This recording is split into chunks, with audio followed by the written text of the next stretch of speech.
जो देश में हम रहते हैं, ज्या देशामध्ये आपण राहतो तो एक हिंदू राष्ट्र आहे आणि या देशामध्ये राहून अगर आपण राष्ट्रभक्त असाल तर तुम्हाला ह्या देशाचे नियम कायदे, देशाचे झेंडा, देशाचा जो काही राष्ट्रगीत आहे तो स्वीकारायलाच लागेल. नाहीतर तुम्हाला पाकिस्तान आणि कराची आणि बांगलादेश जाण्यामध्ये तुम्हाला कोणी थांबवलेलं नाहीये. पण आमच्या देशामध्ये राहून आमच्या देशाला, तिरंगाला तुम्ही स्वीकारत नसाल, आमच्या राष्ट्रगीताला अगर तुम्हाला स्वीकारत नसाल ना, तर तुम्हाला आमच्या देशामध्ये राहण्याचा काही अधिकार नाही. मी नेहमी सांगितलेलं आहे की आम्हाला राष्ट्रभक्त मुसलमानांची काही त्यांच्यामध्ये आम्हाला तक्रार नाही. पण असे हे जे काही हिरवे कार्टे आहेत जे आमच्या देशामध्ये राहूनच आमच्या राष्ट्रगीताला स्वीकारत नाही, आमच्या तिरंग्याला स्वीकारत नाही, त्यांनी पाकिस्तानमध्ये जाऊन सांगावं ना की आम्ही हिरव्या झेंड्याला सलाम ठोकणार नाही, जिवंत तरी राहतील का? मग असे हे अबू आझमी सारखे हिरवे वळवळणारे सापांमुळेच आज देशाचं वातावरण खराब होत आहे.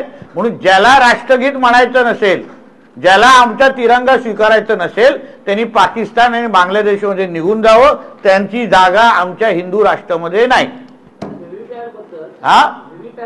ठाकरे आग्रही आहेत, मात्र निवडणूक आयोगाने स्पष्ट केलंय की कायद्यात अशी तरतूद. अरे सर्वात पहिलं महाराष्ट्राच्या पप्पू आदित्य ठाकरेंनी वरळी विधानसभेचा राजीनामा द्यावा आणि मग अशा व्हीव्हीपॅट आणि ह्या बाबतीमध्ये त्यांनी तक्रार करत बसावी ना.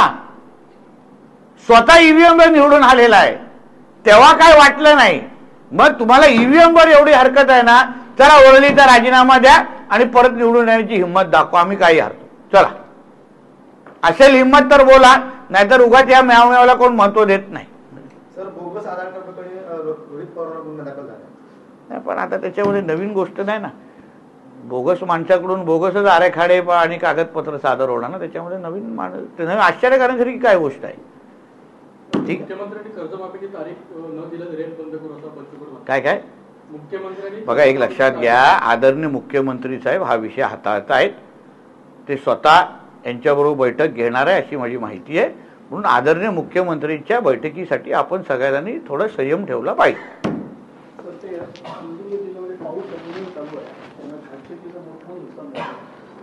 असं आहे की आपण मोठ्या प्रमाणामध्ये आपले पंचनामे करण्याचं काम सुरू आहे. 2 मंडळ असे आहेत जिथे 65 मिलीमीटरपेक्षाही जास्त पाऊस पडलेला आहे. मला वाटतं एक मालवणमध्ये आणि अजून एक मंडळ आहे ज्याच्यामध्ये 65 मिलीमीटरपेक्षा जास्त आहे. त्याचे 65 मिलीमीटरपेक्षा जास्त पाऊस पडला तर कलेक्टरना अधिकार आहे डायरेक्ट नुकसान भरपाई आणि या सगळ्या गोष्टी देण्याचा. मी आश्वस्त करतो तुमच्या पत्रकार मित्रांच्या माध्यमातून सिंधुदुर्ग जिल्ह्याच्या प्रत्येक शेतकरी बांधवांना जेवढं झालेलं नुकसान आहे ते सगळेचे आकडे रोज आमच्याकडे येतात. व्यवस्थित पंचनामे केल्याचं काम होत आहे. आता आपण विमाची 90 कोटीची रक्कम आम्ही दिली ना, 43,000 शेतकऱ्यांना आपण प्रलंबित असलेले नुकसान विमाची रक्कम दिली. तसंच या पावसामध्ये ज्या ज्या शेतकऱ्यांचं भात शेतीचं नुकसान झालेलं आहे, पंचनामे